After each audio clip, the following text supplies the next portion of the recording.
Go live हो चुका है मैम, डेफिनेटली। जो लोग कुछ नहीं रोक पाए वो वकीलों को रोकने चल दिए।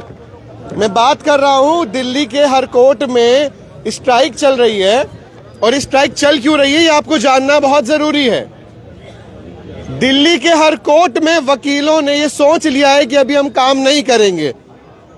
ये इन्होंने इसलिए सोचा है ताकि काम सही से हो सके। एक छोटी सी बात है, क्योंकि मैं वकीलों के साथ हूं, ज्यादा मैं बोलूंगा तो मुझे लगता है ज्यादा ही होगा, लेकिन जो लोग पुलिस व्यवस्था को ठीक नहीं कर पाए तो इनके पास आना पड़ता है कि भाई साहब मेरी एफआईआर करा दो। जो लोग क्राइम को नहीं रोक पाए, फिर पीड़ित आदमी इनके पास आके बोलता है भाई साहब मुझे न्याय दिला दो।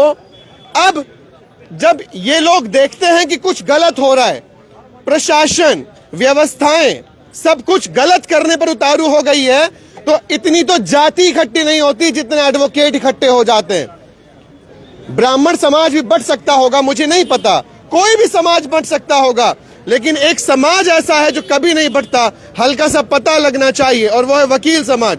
और ये जब इकट्ठा होता है तो न्याय के लिए इकट्ठा होता है।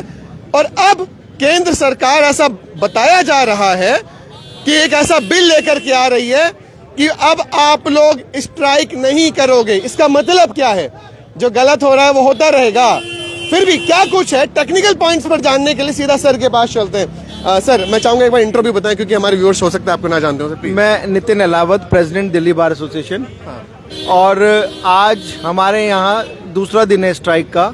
एक एडवोकेट्स अमेंडमेंट बिल 2025 सरकार ने उसका ड्राफ्ट भेजा है। जब हमने वो ड्राफ्ट पढ़ा तो हम ये सोच के हैरान हो गए कि ये किस नीयत से लिखा गया है। अच्छा। क्योंकि उसमें जो प्रोविजंस हैं वो इतने खतरनाक हैं। अगर वो पास हो गया तो दिल्ली में वकालत नहीं कर सकते आप, है ना। वकीलों की जो आज हम सब कहते हैं कि वकील इंडिपेंडेंट है। हाँ। और हमारी जो एसोसिएशंस हैं, हमारी जो बार काउंसिल है, जो बार काउंसिल ऑफ इंडिया है, हाँ। वो सब ऑटोनमस बॉडीज हैं और वो हमेशा इश्यूज पे आवाज उठाती हैं, वकीलों के वेलफेयर के बारे में सोचती हैं। हाँ। और जो डेमोक्रेसी ट्रू सेंस में है उसको डिफाइन करती है। लेकिन वो एक्ट आने के बाद आप किसी भी बात पे, कोई इशू पे आप आवाज नहीं उठा सकते। आप अगर देखोगे तो उसमें डेफिनेशन से ही लेके शुरुआत से ही जो है ना गड़बड़ है। आप उसमें अभी तो एडवोकेट है डेफिनेशन में, अब उसका लीगल प्रोफेशनल्स कर दिया उसने।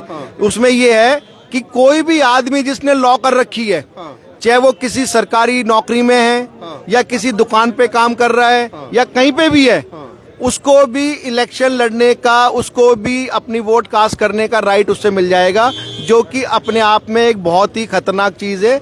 ये प्रोफेशन है, एक नोबल प्रोफेशन है। उसके अलावा ये जब भी कोई इश्यूज होता है तो हम इश्यूज पे आवाज उठाते हैं, हम स्ट्राइक करते हैं, अपने आप को रोकते हैं। अब ये स्ट्राइक आप सोचते हो कि हम किसी को परेशान करने के लिए हैं। आप जितने भी यहाँ देख रहे हो, दिल्ली में 1,75,000 वकील हैं। सब अपना काम धंधा छोड़ के कोर्टों के दरवाजे पे बैठे हैं। वकील भाई अपना काम छोड़ के बैठे हैं। ये नहीं है हमारे को कोई, हमारी नौकरी नहीं है कि हम 2 दिन नौकरी पे नहीं जाएंगे फिर भी तनख्वाह मिल जाएगी। ये तो हम कोर्ट में पेश होते हैं तो हमें कुछ मिलता है। क्योंकि आम लोग भी जुड़े हुए हैं, तो मैं इसको थोड़ा सा और सिंप्लिसिटी की तरफ लाना चाहूंगा। ये जो सही माने आप यही कहना चाहते हैं कि आप जो लोग स्ट्राइक कर देते थे अन्याय के खिलाफ, ऐसा बिल आया जिसमें कहा गया अब आप ये नहीं करोगे। इस बिल में ये है कि आपको स्ट्राइक करने का, प्रोटेस्ट करने का राइट बिल्कुल खत्म कर दिया गया है। और जो कि अपने आप में हमारे ऊपर एक प्रहार है। हमें ये वो बॉडी बनाना देना चाहते हैं जो कि किसी भी इशू के बारे में आवाज ही ना उठाए।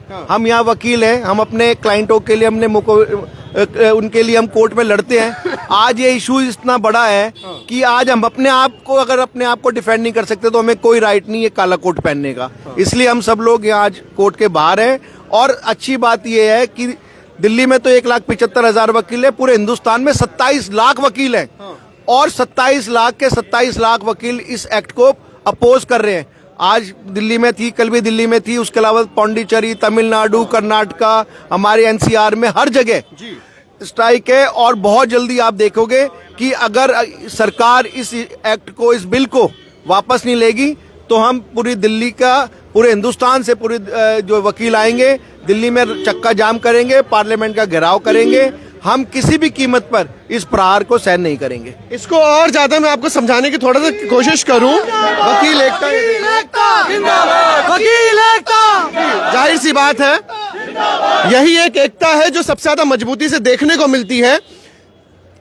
क्या वाकई में वकीलों के ऊपर कानून बनाने से पहले ये ज्यादा जरूरी नहीं था कि ये कानून बनाया जाए कि 156(3) के बाद जो वकील लोग एफआईआर करा करके देते हैं, जिस आईओ ने एफआईआर नहीं की थी उसके खिलाफ के सजा का प्रावधान कोई मजबूत आया है?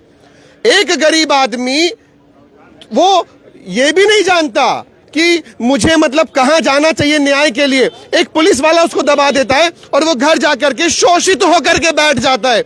लेकिन जब उसको कोई बता देता है कि तुझे वकील न्याय दिला सकता है, वो वकीलों के पास जाता है न्याय लेने। क्यों नहीं मजबूत कानून पहले पुलिस प्रशासन पर आए? क्यों नहीं मजबूत कानून पहले व्यवस्थाओं पर आए? व्यवस्थाओं पर मजबूत कानून आ जाएंगे, पुलिस प्रशासन पे मजबूत कानून आ जाएंगे, तो वकीलों को हड़ताल करने की जरूरत वैसे भी नहीं पड़ेगी, क्योंकि ये लोग तब हड़ताल पर जाते हैं जब लगता है कि तुम्हें सुनाई नहीं पड़ रहा है। भगत सिंह का नाम सुना होगा, उन्होंने बोला था ना, अंग्रेजों को ऊंचा सुनाई पड़ता है।